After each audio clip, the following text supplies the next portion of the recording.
사람들은 아름다운 사랑의 노래나 사랑의 이야기를 들으면 감격합니다. 때로는 눈물을 흘립니다.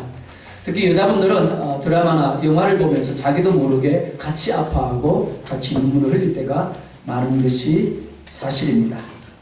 그런데 우리를 향한 주님의 사랑의 이야기는 어떻습니까?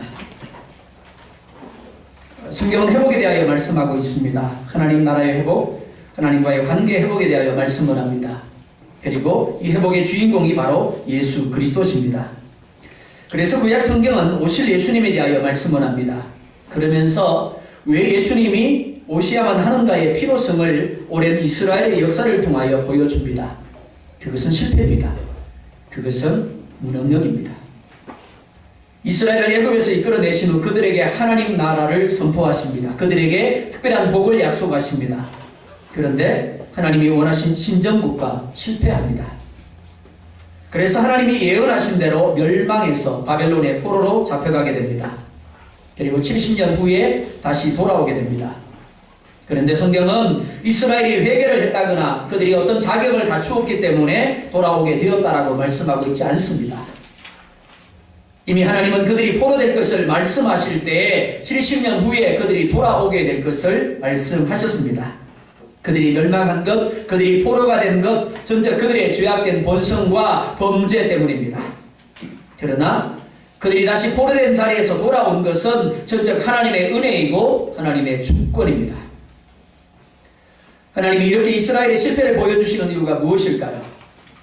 그들이 이스라엘 된 것이 그들이 가진 어떤 조건이나 행위로 된 것이 아님을 보여주시기 위한 겁니다. 이는 우리도 마찬가지입니다. 구원이 우리에게서 난 것이 아닙니다. 우리가 누리고 있는 그 어떤 것도 우리에게서 난 것이 아니라 하나님의 주권이요 하나님의 은혜입니다. 어느 누가 침에 걸리고 싶어서 침에 걸릴까요? 어느 누가 실패하고 싶어서 실패할까요? 그런데 어떤 사람은 죽을 때까지 아주 맑은 정신으로 살다가 하나님의 부름을 받습니다. 어떤 사람은 계속해서 형통한 삶을, 성공한 삶을 살다가 하나님의 부름을 받습니다. 그게 뭐라고요? 내게서 난 것이 아니라 하나님의 주권이요 하나님의 은혜라는 겁니다. 따라서 어느 순간 하나님의 은혜가 우리에게서 거두어져 버리면 우리는 실패 속에 내동댕이 쳐질 수밖에 없습니다. 그리고 무능력한 상태로 돌아갈 수밖에 없는 겁니다. 그 실패를 통해서 자신이 가진 무능력을 발견하게 되고 결국 자신이 누린 모든 것이 내 것이 아니라 나의 노력이 아니라 하나님의 은혜였고 하나님의 주권임을 고백할 수밖에 없는 겁니다. 요한복음 15장 5절은 말씀합니다. 나는 포도나무요 너희는 가지라. 그가 내 안에 내가 그 안에 거하면 사람이 열매를 많이 맺나니 나를 떠나서는 너희가 아무것도 할 수 없습니다. 가지가 나무에서 떨어져 있습니다. 조금 불편할까요? 조금 부족할까요? 아니요. 하나님은 말씀합니다. 죽은 것이다. 그러니까 아무것도 할 수 없는 겁니다. 이것이 죄로 말미암아 하나님께로부터 분리된 인생의 참 모습입니다. 그렇다면 예수 그리스도의 역할이 무엇입니까? 예수님은 단지 여인의 후손으로서 뱀의 머리를 짓눌러서 박살내는 그 일을 위해서 오신 것이 아닙니다. 사람이 아무리 발부둥 쳐도 할 수 없는 것, 사람이 아무리 애써도 해결할 수 없는 것, 바로 그것을 위해서 오셨습니다. 성공이 예수 그리스도 안에 있음을 믿으시기 바랍니다. 행복이 예수 그리스도 안에 있음을 믿으시기 바랍니다. 우리가 그토록 원하는 인생의 모든 답이 예수 그리스도 안에 있음을 믿으시기 바랍니다. 바로 그것을 위해서 하나님이신 예수님이 낮아지셨습니다. 사람이 되셨습니다. 그리고 스스로 고난과 멸시를 받고 십자가에 죽으신 겁니다. 그러니까 예수 그리스도의 십자가가 없다라면 나는 아무것도 아닌 겁니다. 아무것도 할 수 없는 겁니다. 나는 계속해서 실패의 자리에, 계속해서 무능력의 자리에 머무를 수밖에 없는 겁니다. 이를 말씀하고 있는 것이 바로 오늘 저와 여러분이 읽은 이사야 53장입니다.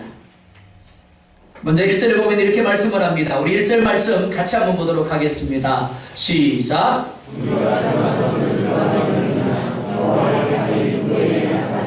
아멘. 이를 공동번역으로 보면 이렇게 말씀하고 있습니다. 그러니 우리에게 들려주신 이 소식을 누가 고지 들으랴. 야훼께서 팔을 휘둘러 이루신 일을 누가 깨달으랴. 하나님은 창세기 3장 15절에서 여인의 후손이 뱀의 머리를 짓눌러 박살낼 것이다 라고 말씀을 합니다.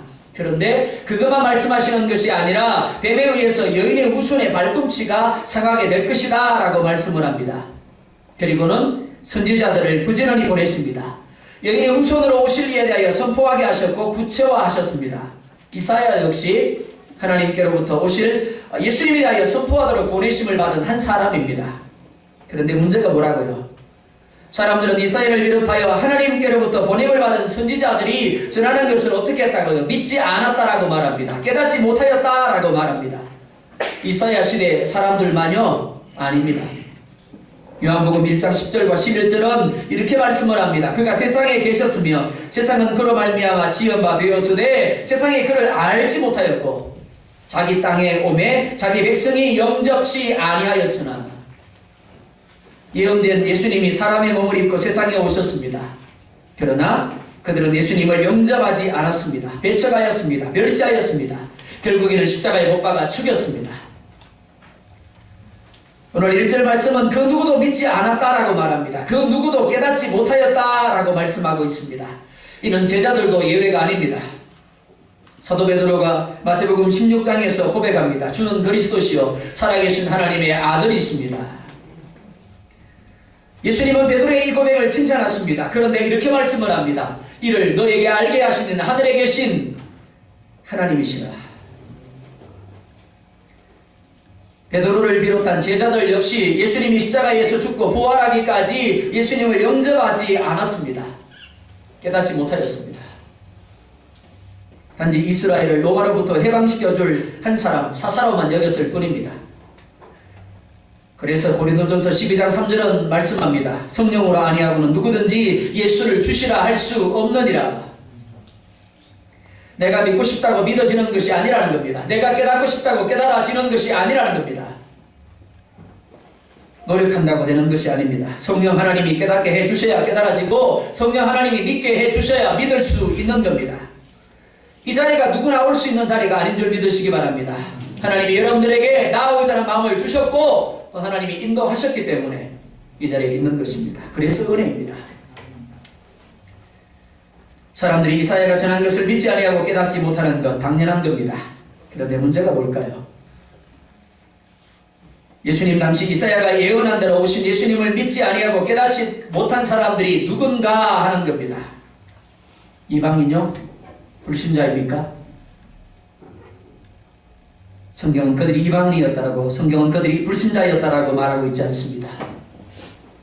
그들은 성경에 대하여 잘한다라고 자부하는 대제사장들입니다. 서기관들입니다. 바리새인과 사두개인들입니다. 당시 유대교라는 종교를 이끄는 지도자들이었습니다.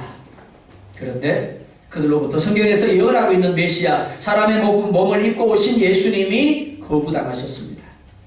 이것이 사람들의 한계입니다. 직분이 아니라 성경적 지식이 아니라 은혜가 그들을 믿음의 자리에 거하게 하고 깨달음의 자리에 거하게 하는 겁니다.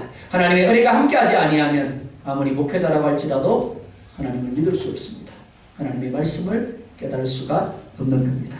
자, 그렇다면 그들이 예수님을 믿지 아니하고 하나님의 말씀을 깨닫지 못한 이유가 무엇인가 하는 겁니다. 2절 보면 이렇게 말씀을 합니다. 우리 2절 말씀 같이 보겠습니다. 시작.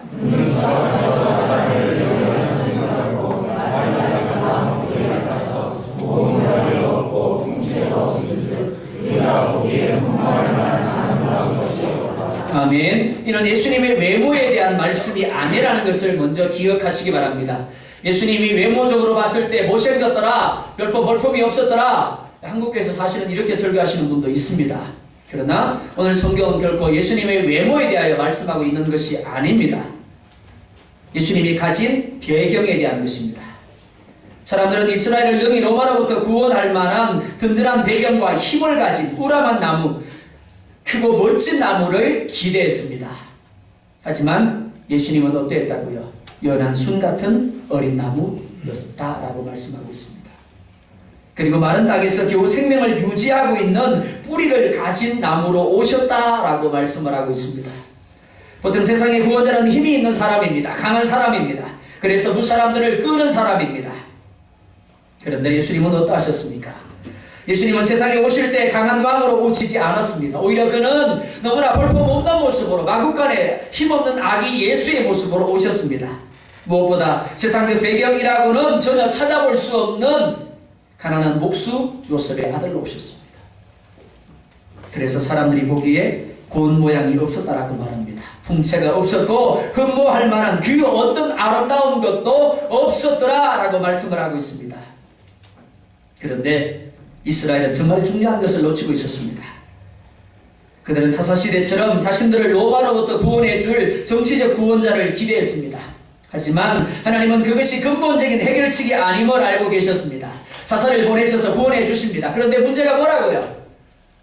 이방인의 포로된 자리에서 해방되면 얼마 가지 못해서 다시금 죄악의 자리로 나아가더라는 겁니다. 그리고 다시 이방인의 포로가 되는 거예요. 이런 삶을 계속해서 반복할 수밖에 없는 겁니다. 따라서 다시 오실 구원자는 구약의 정치적인 사사가 아니라 종으로 오셔야만 했습니다. 인간이 가진 죄를 덮어쓰시고 십자가에 죽으심으로 인생이 가진 죄의 문제를 해결할 하나님의 어린 양으로 오셔야 했습니다. 이를 예수님이 오시기 전 700년 전에 이사야라는 선지자를 통해서 증거하게 하신 겁니다. 그런데 예언된 대로 다윗의 자손으로 오셨지만 가장 믿음이 있다라고, 가장 성경을 잘 안다라고 자처하는 그들이 어떻게 했다라고요? 믿지 못했더라, 그들이 깨닫지 못하였더라 라고 말하고 있습니다. 그래서 나다나엘이라는 사람 역시 빌립의 전도를 받을 때 이렇게 말하고 있습니다. 나사렛에서 무슨 선한 것이 날 수 있겠느냐? 믿지 않는 자들과 깨닫지 못하는 자들에게 있어서 예수님은 단지 목수의 아들에 불과했습니다. 신성 모독을 주저없이 행하는 정신 이상자에 불과하였습니다. 그래서 그들은 예수님을 멸시합니다. 업신여깁니다. 예수님이 기적을 통하여 병든 자를 고치고 귀신을 쫓아내며 주린 배를 채워주실 때는 수많은 사람들이 예수님의 뒤를 따랐습니다.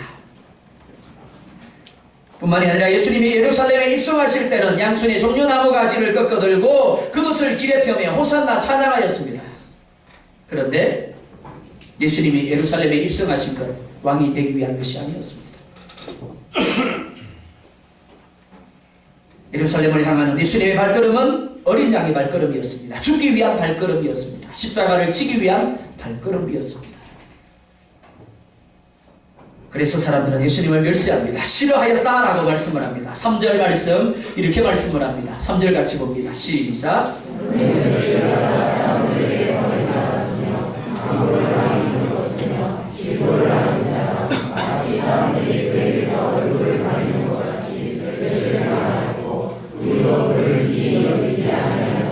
아멘. 예수님은 인생에 가진 질고가 어떤 것인가를 알았다라고 말씀을 하고 있습니다. 그리고 이를 위하여 종이 되고 죄인이 되셔야 했습니다. 하지만 사람들은 이런 예수님을 깨닫지 못했고 좋아하지 않았습니다. 왜냐하면 자신들이 원하는 모습이 아니었기 때문에 그렇습니다. 예수님, 내가 이런 문제를 가지고 있습니다. 그러니 이런 문제를 해결해 주십시오. 그런데 정작 나타난 예수님의 모습은 그게 아니에요. 그래서 예수님을 버렸습니다. 이는 제자들도 마찬가지입니다. 예수님이 붙잡히셔서 끌려가신 자리에는 그 누구도 함께하고 있지 않았습니다. 그 어떤 사람도 하나님의 보내심을 받은 구원자이신 예수님을 귀하게 여기지 않았습니다. 심지어 어떤 일이 있어도 내가 결단코 예수님을 떠나지 아니할 것이고 부인하지 않을 것이라고 자신하던 베드로 역시 예수님을 저주하고 부인하였음을 볼 수가 있습니다. 그런데 이사야는 이렇게 말하고 있습니다. 우리도 그를 귀하게 여기지 아니하였도다. 대제사장 마냥 서기관과 바리새인과 사두개인들만, 혹은 예수님을 저주하며 부인했던 베드로만, 아니요, 오늘 이 말씀을 읽고 있는 우리 역시 그를 귀하게 여기지 아니하였다라고 합니다.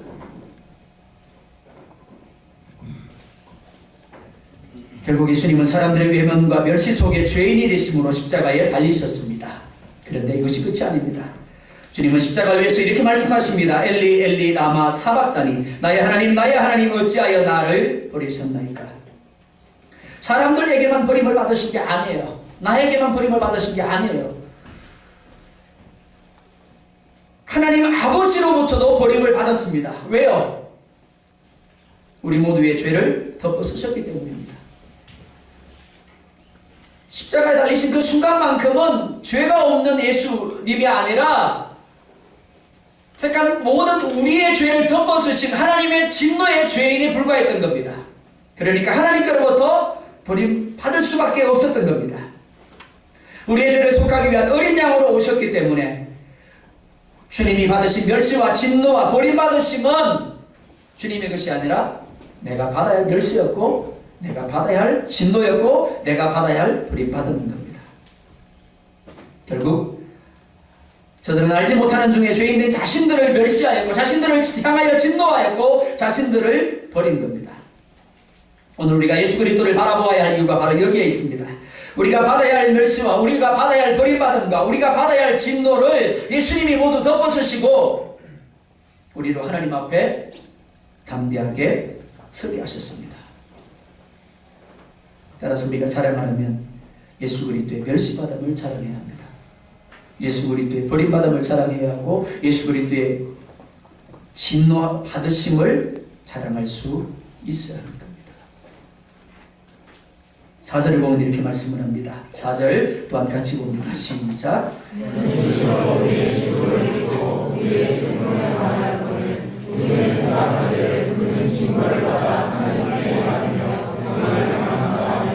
아멘. 대명사가 두 개 나옵니다. 그라는 대명사와 우리라는 대명사가 나옵니다. 그런데 대조되고 있습니다.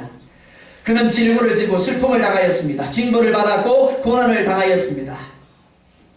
그런데 문제가 있습니다.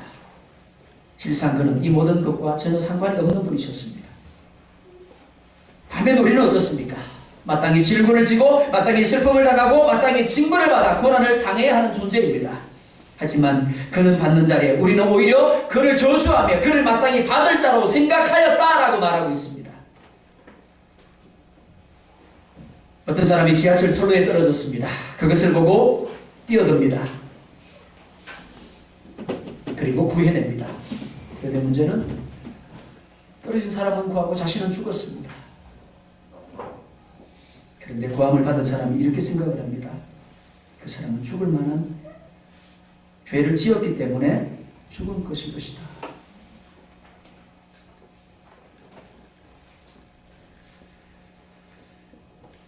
예수님이 그렇게 멸시를 받고 예수님이 그렇게 버림을 받고 결국에는 십자가에서 죽을 수밖에 없었던 이유를 이렇게 말씀을 합니다. 그가 찔림은 우리의 허물 때문이요 그가 상함은 우리의 죄악 때문이다. 그가 징계를 받음으로 우리는 평화를 누리고 그가 채찍에 맞음으로 우리는 나음을 받았도다. 예수님께서 찔리신 이유가 뭐라고요? 예수님께서 상한 이유가 뭐라고요? 그 몸이 꺾여진 이유가 뭐라고 말씀합니까? 우리의 죄악과 허물 때문이다 라고 말합니다. 죄악과 허물은 반역과 불법이라는 의미입니다. 무엇이 번역이고 무엇이 불법입니까? 6절을 보면 이렇게 말씀을 합니다. 우리 6절 같이 보겠습니다. 시작. 우리는 다 서 그를 행하여 자기 죄를 갚았거든 여호와께서는 우리 모두의 죄악을 그에게 담당시키셨다. 아멘. 우리는 다라고 말씀을 합니다. 우리 모두는 이라는 말입니다. 예외가 없다라는 겁니다. 그렇다면 양 같은 것이 뭔데요? 그릇 행하였다라고 말합니다. 잘못 행하였다라는 말입니다. 우리 각기 제 길로 갔다라고 말합니다. 길은 원문을 보면 데레크라는 단어를 씁니다. 태도와 방식을 가리킵니다. 하나님은 사람을 지으시고 하나님의 데레크를 사람에게 주셨습니다. 하나님의 방식, 하나님의 태도를 따르라고 말씀을 합니다. 왜요? 그게 복된 길이기 때문에 그렇습니다. 그게 하나님 보시기에 좋은 길이기 때문에 그렇습니다. 신명기 26장에서는 이를 그의 도라고 말씀을 하고 있습니다. 하지만 아담은 하나님의 데레크를 버렸습니다. 스스로 하나님이 되어 자신의 데레크를 가졌습니다. 이것이 반역입니다. 이것이 불법입니다. 이에 대하여 하나님은 반드시 죽으리라 말씀하셨습니다. 그렇기 때문에 이 죄악을 사함받기 위해서는 죽어야 합니다. 내가 죽어야 합니다. 그런데 내가 죽는 대신에 그 누군가가 대신해서 죽음으로 죄값을 담당하는 겁니다. 그게 대속입니다. 예수님이 양같은 우리를 대신하여 제 길로 간 우리들을 대신하여 하나님의 데레크를 버리고 자신의 데레크를 취한 우리들을 대신하여 하나님의 어린 양이 되셔서 찔렸다라고 꺾였다라고 상하셨다라고 말씀하고 있는 겁니다. 우리와 하나님 사이에 평화를 누리게 하시기 위하여 생명을 얻게 하고 더 풍성히 얻게 하기 위하여 스스로 하나님의 진노를 덮어쓰셨고 스스로 멸시의 사람이 되었고 스스로 버림받았다라고 말씀하고 있는 겁니다. 7절과 8절을 보면 또한 이렇게 말씀을 합니다. 우리 7절과 8절도 같이 보겠습니다. 시작.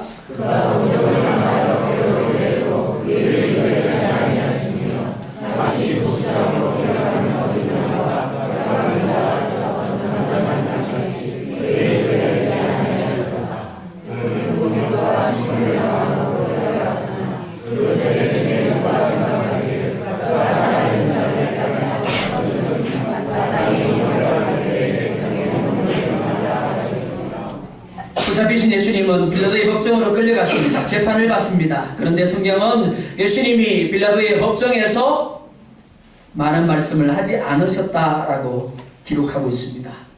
왜요? 예수님이 할 말이 없었기 때문에요? 아닙니다. 주님이 하시고자 하셨다라면 얼마든지 자신을 변호하고 변명하실 수 있었습니다. 우리는 작은 오해에도 억울하다라고 한건하고 목소리를 높입니다. 하지만 주님은 괴로움과 고통 중에도 입을 열지 아니하시고 잠잠하셨습니다. 예수님이 이렇게 하신 것 자신의 죄와 허물 때문이 아닙니다. 바로 나 때문입니다. 자신이 입을 열면 나를 위한 대속제물이 될 수가 없기 때문에, 자신의 죄와 허물 때문이 아니라 자기 백성의 허물 때문에 그 자리에 서셨기 때문에 입을 여실 수가 없었던 겁니다. 그런데 문제는 그 누구도 마땅히 형벌을 받을 자신의 허물 때문이라는 것을 생각하지 않았다라는 겁니다. 자, 여러분들 자신을 향해 한번 물어보십시오. 이사야 53장을 읽을 때 얼마나 감동이 오세요? 얼마나 마음의 아픔이 느껴지십니까? 얼마나 내 눈에 눈물이 흐릅니까? 드라마를 보면서 슬퍼하고 드라마를 보면서 괴로워하고 드라마를 보면서 눈물 흘리는 만큼이나 이사야 53장에 나를 대신해서 멸시를 받고 나를 대신해서 진노의 대상이 되고 버림받으신 예수님 때문에 얼마나 우느냐라는 겁니다. 얼마나 아파하고 얼마나 감동을 받느냐라는 겁니다. 내가 감동을 받지 못한다라면, 내가 울지 못한다라면, 이 말씀을 읽으면서 나의 죄인됨을 고백하지 못한다라면 오늘 말씀대로 나 역시 마땅히 형벌받을 자신의 허물 때문이라는 것을 인정하지 않는 겁니다. 그런데도 주님은 하나님께 모든 것을 맡겼습니다. 그리고 오직 그분의 뜻대로 하시도록 기도하심을 볼 수가 있습니다. 그 무의미해 보이는 고난 가운데, 고통 가운데 우리를 구원하실 당신의 뜻을 이루신 겁니다. 우리에게 이유 없는 고난이 다가올 수 있습니다. 알 수 없는 인생의 컴컴한 어두운 골짜기를 지날 수 있습니다. 쓸데없어 보이는, 무의미해 보이는 억울한 시간을 통과할 수 있습니다. 그런데 그 시간 속에서 하나님을 신뢰함으로 하나님의 뜻이 이루어지도록 나를 내어드릴 수 있겠습니까? 하나님 도대체 왜요? 라고 항변하는 것이 아니라 주님의 뜻 앞에 잠잠히 하나님의 뜻이 이루어지도록 기다릴 수 있으시겠습니까? 잠잠히 하나님만 바라보고 오히려 나를 어렵게 하는 누군가를 위해서, 오늘의 상황을 위해서 예수님처럼 기도하실 수 있으시겠습니까? 구절은 이렇게 말씀을 합니다. 그는 강포를 행하지 아니하였고 그의 입에 거짓이 없었으나 그의 무덤이 악인들과 함께 있었으며 그가 죽은 후에 부자와 함께 있었도다. 예수님은 죄가 없었습니다. 악인들과 함께 장사될 이유가 없었습니다. 그러나 그는 악인들과 함께 죽어 장사되었습니다. 왜요? 예수님이 내가 되셨기 때문입니다. 그래서 내가 받아야 할 형벌을 받고 내가 누워야 할 자리에 주님이 누우신 겁니다. 이에 대하여 로마서 5장 8절은 이렇게 말씀을 합니다. 우리가 아직 죄인 되었을 때 그리스도께서 우리를 위하여 죽으심으로 하나님께서 우리에 대한 자기의 사랑을 확증하셨느니라. 왜 그렇게 형벌을 받았다고요? 왜 그렇게 버림을 받고 왜 그렇게 내가 누워야 될 자리에 누우셨다고요? 우리를 향하여 얼마나 우리를 사랑하시는지를 보여주시기 위함이었다라는 겁니다. 시편 23편 1절을 말씀합니다. 여호와는 나의 목자시니 내가 부족함이 없으리로다. 독자로 번역된 나라는 단어는 사귀다, 친구가 되다라는 의미입니다. 요한복음 15장을 보면 사람이 친구를 위하여 자기 목숨을 버리면 이에서 더 큰 사랑이 없나니 너희가 나의 명하는 대로 행하면 곧 나의 친구라. 이제부터는 너희를 종이라 하지 아니하리니 종은 주인이 하는 것을 알지 못함이라. 너희를 친구라 하였노니 라고 말씀을 합니다. 예수님이 십자가 왜 죽으셨다고요? 예수님이 왜 고난을 받고 멸시를 받고 죽음의 자리에 누우셨다고요?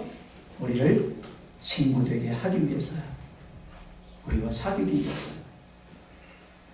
하나님이 여러분을 사랑하기 위하여 여러분을 친구로 삼으시기 위하여 사람이 되셨고 멸시를 받으셨고 진노를 받으셨으며 버림을 받아 자기 목숨을 내어주셨음을 믿을 수 있기를 원합니다. 12절 하반절은 이렇게 말씀을 합니다. 그러나 그가 많은 사람의 죄를 담당하며 범죄자를 위하여 기도하였느니라. 멸시를 받고 버림을 받아 십자가에 못 박혔습니다. 십자가 밑에서 끊임없이 사람들이 예수님을 욕합니다. 네가 정말 구원자거든. 구원해보라고 이야기를 합니다. 그러나 그 가운데도 여전히 예수님은 끝까지 범죄자들을 위하여 기도하십니다. 아버지여 저들의 죄를 사하여 주옵소서. 저들은 저들이 하는 것을 알지 못함이니이다. 그리고 그 주님은 지금도 여전히 친구된 우리들을 위하여 하나님 우편에서 기도하고 계십니다. 우리를 실망하는 물가를 푸른 초장으로 인도하고 계심을 믿을 수 있기를 원합니다. 예레미야 2장 13절은 끊임없이 자신의 아픔과 인생의 이유에 대한 정답을 찾겠다고 방황하는 백성들을 향한 하나님의 안타까움을 이렇게 말씀하고 있습니다. 내 백성이 두 가지 악을 행하였나니 곧 그들이 생수에 근원되는 나를 버린 것과 스스로 웅덩이를 판 것인데 그것은 그 물을 가두지 못할 터진 웅덩이들이니라. 인생이 아플 때, 이유 없는 고난이 다가올 때, 치유와 회복이 필요할 때 여러분은 누구에게로 나아가십니까? 누구를 바라보십니까? 누구를 의지하십니까? 누구에게 치유와 회복과 나음과 평안을 새로운 삶을 찾고 계십니까? 세상의 물은 우리의 갈증을 채워줄 듯 넘실대는 바닷물은 우리의 갈증을 더욱 부추기고 우리를 아프게 할 뿐입니다. 우리의 만족은, 우리의 구원은, 우리의 치유와 우리의 회복은, 우리의 평안은 오직 예수 그리스도께 있음을 믿을 수 있기를 원합니다. 주님이 여러분의 친구입니다. 마찬가지로 여러분 역시 주님이 친구이기를 원합니다. 주님의 친구인 여러분을 위하여 멸시를 받고 자기 목숨을 내어준 것처럼 여러분 역시 주님을 위하여 기쁨으로 멸시와 고난을 받고 목숨까지라도 내어줄 수 있기를 원합니다.